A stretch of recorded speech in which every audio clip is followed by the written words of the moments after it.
سو تم مجھے یاد کیا کرو، میں تمہیں یاد کیا کروں گا، اور میرا احسان مانتے رہنا اور میری ناشکری نہ کرنا۔ اور سن رکھو کہ اللہ کی یاد سے ہی دل آرام پاتے ہیں۔ اور یہ آیت ہم نے ہر اذکار کارڈ کے اوپر لکھی ہوئی ہے، الا بذکر اللہ تطمئن القلوب۔ یہ اذکار کارڈ کا آغاز ہی اس سے ہوتا ہے۔ اس کے بعد پھر اگلی حدیث لکھی ہوئی ہے، بخاری مسلم دونوں میں حدیث ہے کہ اللہ کا ذکر کرنے والا زندہ کی مثال ہے اور اللہ کا ذکر نہ کرنے والا مردے کی مثال ہے۔ اور پھر اس کے آگے بخاری کی ایک اور روایت ہے، تعلیقاً بخاری میں ہے، سنن ابن ماجہ کے حوالے سے لکھی ہے، پوری وہ سند اس کی ابن ماجہ میں ہے کہ میں اپنے بندے کے ساتھ ہوتا ہوں جس وقت وہ میرا ذکر کرتا ہے، اور ذکر کی وجہ سے اس کے ہونٹ ہل رہے ہوتے ہیں، اس وقت میں اس کے ساتھ ہوتا ہوں۔ اسی حدیث کے تحت میرا یہ پوائنٹ آف ویو ہے کہ جو زبان کا ذکر ہے وہ دل کے ذکر سے افضل ہے۔ دل میں بھی ذکر آپ کر سکتے ہیں، لیکن زبان کا ذکر اس لیے افضل ہے کہ اس میں زبان بھی انوالو ہے اور دل بھی۔ اور ویسے ہماری جتنی عبادات ہیں وہ ہے ہی زبان سے ہیں، آپ دل سے کریں تو ہوتی نہیں ہے۔ اگر کوئی شخص اپنے دل میں نماز پڑھے اس کی نماز نہیں ہوگی، اگر کوئی شخص دل میں تکبیر پھیرے جانور آرام ہو جائے گا، دل میں طلاق دینے سے بھی نہیں ہوتی۔ اچھا کتنے لوگ رابطہ کرتے ہیں جی، بیوی پہ غصہ آتا ہے بعض کا تو دل میں نہ کتنی دفعہ اس کو طلاق دی ہے، زبان پہ نہیں لائی ہے، تو کوئی فرق نہیں، دل دے رہا کرو جتنی مرضی گالا بھی کاٹ لو۔ زبان کی اتنی اسلام میں اہمیت ہے، چاہے وہ اذکار کے اعتبار سے ہو یا باقی شریعت کو ایگزیکیوٹ کرنے کے اعتبار سے، اس کا تعلق زبان کے ساتھ ہے۔ باقی آپ دل میں بھی اللہ کا ذکر کریں۔ سر وہ بڑی پرسوز حدیث ہے بخاری اور مسلم کی، نبی علیہ السلام نے فرمایا کہ اللہ تعالیٰ فرماتا ہے، یعنی حدیث قدسی ہے، فرمان اللہ کا ہے نبی علیہ السلام کی زبانی، کہ اللہ تعالیٰ فرماتا ہے کہ میں اپنے بندے کے گمان کے قریب ہوں جیسا وہ میرے بارے میں گمان کرے۔ یعنی اگر وہ میرے بارے میں اچھا گمان رکھتا ہے نا تو میں اس کے ساتھ اچھائی کے ساتھ پیش آؤں گا، اور اگر میرے بارے میں برا گمان رکھتا ہے تو میں پھر اس کے ساتھ اسی اعتبار سے پیش آؤں گا۔ اس کا یہ مطلب نہیں کہ آپ اللہ سے بغاوت کریں، مرضی اپنی کی زندگی گزاریں اور کہ جی میرا گمان بڑا اچھا ہے۔ آپ کا کوئی اچھا گمان نہیں ہے، آپ اگر اللہ کے جاننے والے ہو نا تو جناب اللہ بڑا ڈاڈا ہے۔ تو بخاری مسلم کے الفاظ ہیں کہ میں بندے کے گمان کے قریب ہوں جیسا مجھ سے گمان کرے۔ اسی تو میں اکثر آپ لوگوں کو کہتا ہوں نا کہ آپ اللہ سے دعا کریں، اللہ ہمیں بغیر حساب و کتاب کے جنت میں داخل فرما، آمین ثم آمین۔ بس یہ گمان رکھیں، اے اللہ میں اس قابل نہیں ہوں، کوشش رکھیں، گمان اچھا رکھیں۔ اچھا پھر بخاری مسلم کی اس حدیث کے آگے الفاظ ہیں کہ جب میرا بندہ مجھے دل میں یاد کرتا ہے نا میں اسے دل میں یاد کرتا ہوں، اور جب وہ کسی مجلس میں اوپنلی مجھے یاد کرتا ہے تو میں اس سے بہتر مجلس فرشتوں کی مجلس میں اسے یاد کرتا ہوں۔ سبحان اللہ۔ پھر آگے الفاظ ہیں، جب میرا بندہ میری طرف ایک بالشت بڑھتا ہے میں اس کی طرف ایک ہاتھ بڑھتا ہوں، اور جو میری طرف ایک ہاتھ بڑھتا ہے میں اس کی طرف دو ہاتھ بڑھتا ہوں، اگر وہ میری طرف چل کے آتا ہے میں اس کی طرف دوڑ کے آتا ہوں۔ تو یہ اللہ تبارک و تعالیٰ نے پروٹوکول انسان کو دیا۔ اور مسلم شریف میں آگے الفاظ ہے کہ پھر وہ میری بارگاہ میں اگر اس حال میں پیش ہوا کہ اس نے میرے ساتھ کسی کو شریک نہ ٹھہرایا ہوا تو میں اس قدر مغفرت کے ساتھ اس کے ساتھ ملاقات کروں گا۔ بڑی بات ہے۔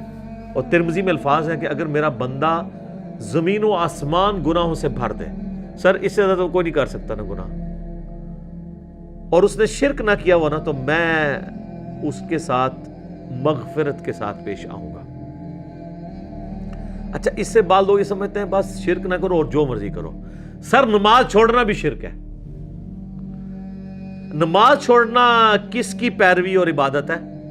شیطان کی، تو شرک کر دیا آپ نے۔ ڈاکٹر سراج صاحب ایک جملہ بولا کرتے تھے، میں کہتا ہوں نہیں وہ گولڈن کوٹ ہے ان کا، وہ کہتے تھے دنیا کا ہر خیر توحید کے شجرہ مبارکہ کی شاخ ہے، اور دنیا کا ہر گناہ شرک کے شجرہ خبیثہ کی شاخ ہے۔ یہ کیوں آیا قرآن میں؟ افرائیت من اتخذ الہہ ہوا، اے نبی اس شخص کو دیکھا جس نے اپنی خواہش نفس کو اپنا خدا بنا لیا۔ جو بندہ فجر کے وقت اپنی نیند چھوڑ کے اٹھتا نہیں ہے نا، اس نے نیند کو اپنا خدا بنا لیا، گویا کہ وہ اس درجے میں شرک میں مبتلا ہو گیا۔ اسی تو ابراہیم علیہ السلام کو کہا گیا ہے وَمَا كَانَ مِنَ الْمُشْرِكِينَ۔ ایک کہنے انہوں بڑی چھوٹی گل ہے، اسی بھی سارے دعویٰ کرنے ہیں جی مَا كَانَ مِنَ الْمُشْرِكِينَ میں ہم بھی ہیں۔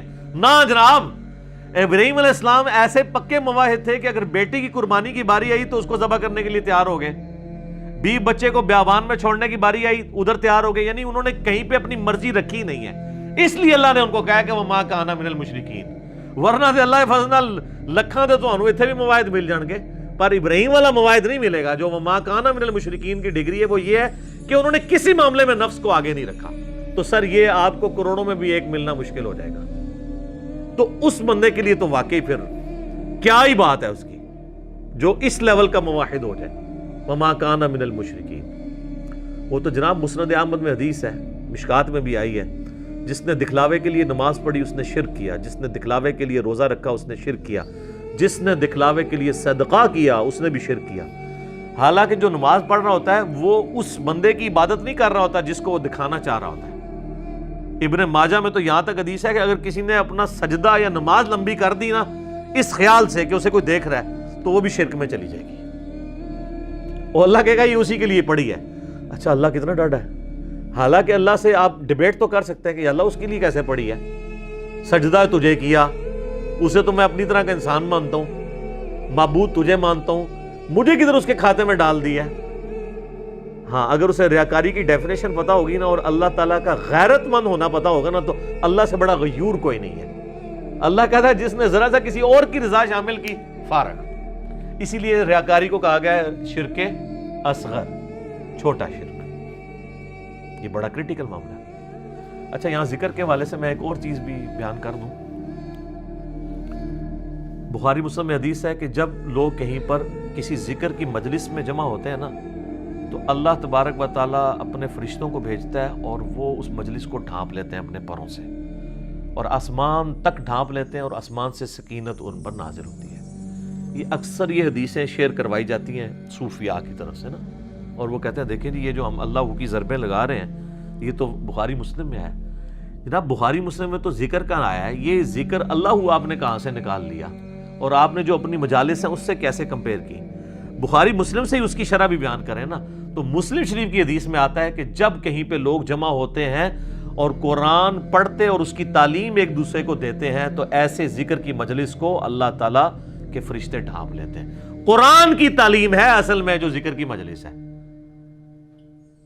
جو مسلم شریف میں حدیث ہے کہ جو علم دین حاصل کرنے کے راستے پہ چلا اللہ اسے جنت کے راستے پہ چلا دے گا۔ اسی تو میں کہتا ہوں جو درس قرآن سننے کے لیے یہاں پہ آتے ہیں وہ جنت کے راستے پہ آ رہے ہیں۔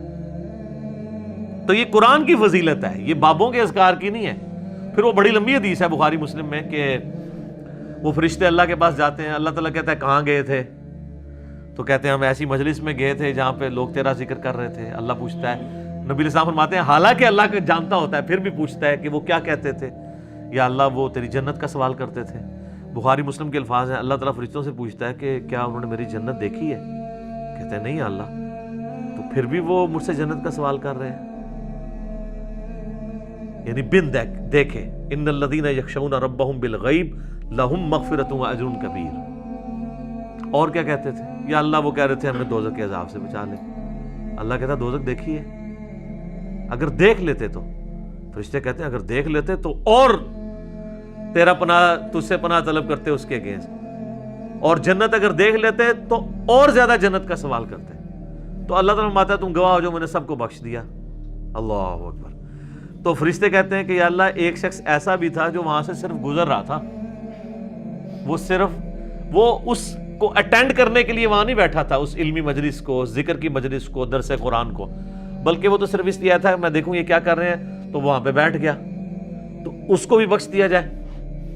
تو اللہ تعالیٰ فرمائے گا کہ یہ اہل علم کی مجلس، اہل ذکر کی مجلس، اے ذکر بابے نہیں سر، نہ قرآن، سنت، علم، انبیاء کی وراثت، یہ ایسے لوگ ہیں کہ ان کے پاس بھی کوئی بیٹھ جائے نا تو اللہ تعالیٰ فرماتا ہے میری غیرت نہیں گوارا کرتی کہ میں اس کے ساتھ کوئی اور معاملہ کروں، اس کو بھی میں نے بخش دیا۔ تو یہ جو کہتے ہیں نا اولیاء اللہ کی نسبت کام آتی، بالکل آتی سر۔ وہ ولی کتاباں والے ولی نے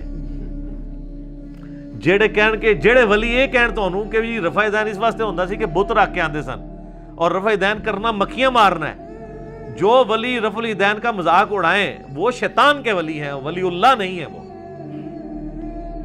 تو دشمن ہوئے ہوئے ہیں جو اپنے بابوں کا دین آپ کو سکھا رہے ہیں, کتابوں کا نہیں. شکر کی یہاں بات آئی کہ تم میرا شکر کرو نہ شکری نہ کرو.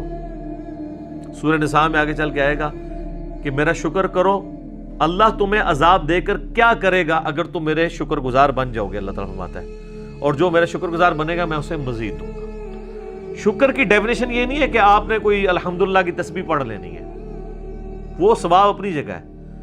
شکر کی ڈیفینیشن یہ ہے کہ پریکٹیکلی شکر نظر آنا چاہیے.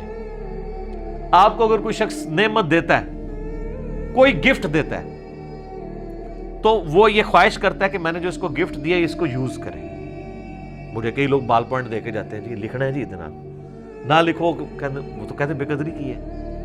اللہ تعالیٰ نے جو ہمیں نعمتیں دی ہیں نا, تو اس کی ریکوائرمنٹ ہے اپنے بندوں سے کہ وہ ان نعمتوں کو ان کاموں میں کھپائے جو اللہ نے حکم دیا ہے, اور ان نعمتوں کو ان چیزوں سے بچائے جس سے اللہ نے منع کیا ہے. یعنی آنکھیں دی ہیں تو اللہ کی یہ خواہش ہے اپنے بندے سے کہ آنکھیں حرام کی طرف نہ اٹھیں. جب آپ نے حرام سے آنکھوں کو بچا لیا, آپ نے آنکھوں کا شکر ادا کر دیا. زبان کو حرام سے بچا لیا, زبان کا شکر ادا کر دیا. دل کو بچا لیا, دل کا شکر ادا کر دیا. جو بخاری مسلم میں حدیث ہے نا کہ آنکھیں بھی زنا کرتی ہیں, ہاتھ بھی زنا کرتے ہیں, پاؤں بھی زنا کرتے ہیں, دل بھی زنا کرتا ہے, شرمگاہ اس کی تصدیق کر دیتی ہے. دل میں جان بوجھ کے برا خیال ہے, اے تو آ گیا جھٹک دیا چھوڑ دیا, جان بوجھ کے لانا.